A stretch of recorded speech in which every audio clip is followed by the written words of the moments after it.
अपनी एक बिल्कुल सत्य घटना बताऊं। पिछली बार रथ यात्रा के समय में नहीं आ पाया था, तो जब उल्टा रथ होता है तब मैं आया। पहली बार मैंने रथ का दर्शन किया अपने जीवन में। तो कल जो उत्तर पारस मठ वाले महाराज जी आए थे, वैसे तो सार्वजनिक बताने वाली बात नहीं है, ये गुप्त चुप छुपा के मुझको भीतर ले गए, अपने मठ का बता के। ये हमारे मठ का सेवक है और जहां से गुंडीचा से जगन्नाथ जी आते हैं बाहर, तो वहां मठों की सेवा है।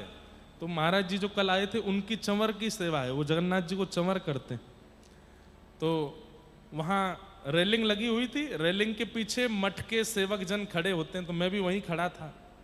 तो हमारे सामने तीनों ठाकुर मंदिर से बाहर आ रहे थे। रथ में आते हैं उससे पहले तो भीतर दर्शन हो रहा था। सबसे पहले सुदर्शन जी आते हैं। सुदर्शन जी आते हैं, आकर के रथ की परिक्रमा लगा करके फिर सुदर्शन जी विराजते हैं। या पहले बलराम जी आते हैं, सुदर्शन जी आते हैं ना, फिर उसके बाद में बड़ा ठाकुर श्री बलराम जी आते हैं। आते हैं महाराज, कभी यूं गिरते हुए, कभी ऐसे गिरते हुए, खूब आनंद, बिल्कुल ऐसे ही देखा सामने से, क्या आनंद होता है। उसके बाद सुभद्रा जी तो गोद ऐसे उठ के ही आती हैं, ये तो कंधों पे ही आती हैं सब पंडा पुजारियों के।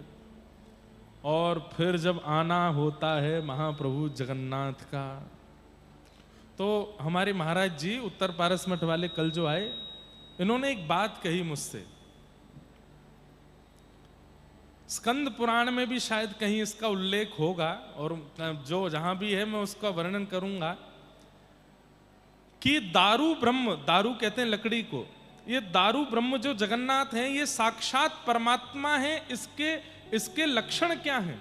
तो अनेक लक्षणों में एक लक्षण है कि ये जब जब अपने मंदिर से बाहर आएंगे, जब जब अपने मंदिर से बाहर आएंगे, चाहे एक बूंद आकाश से गिरे, वर्षा होगी, ये निश्चित है।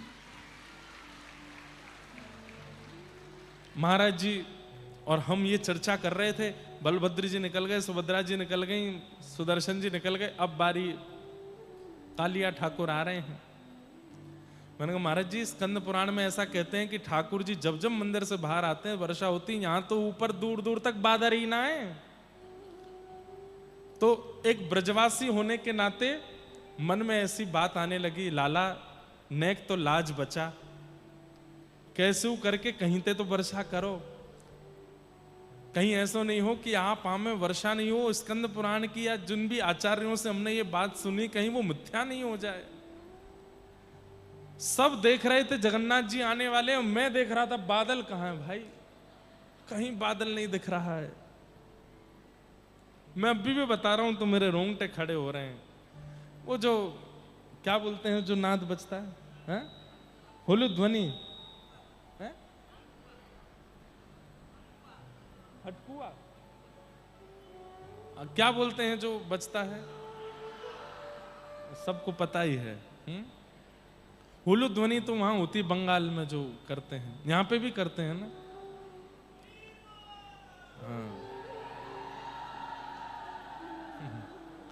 तो खूब जोर से बज रहा था, और बस ये लग रहा था अब आए महाप्रभु जी, अब आए महाप्रभु जी, अब आए। और मैं कहूं कि कहां आए बादल, हे शाम घन कब बरसेगो।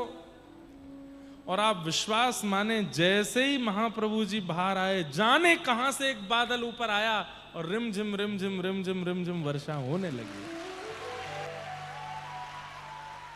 ज्यादा नहीं, केवल 5-10 सेकंड के लिए थी, फर्श गीला हो गया बस, लेकिन वर्षा।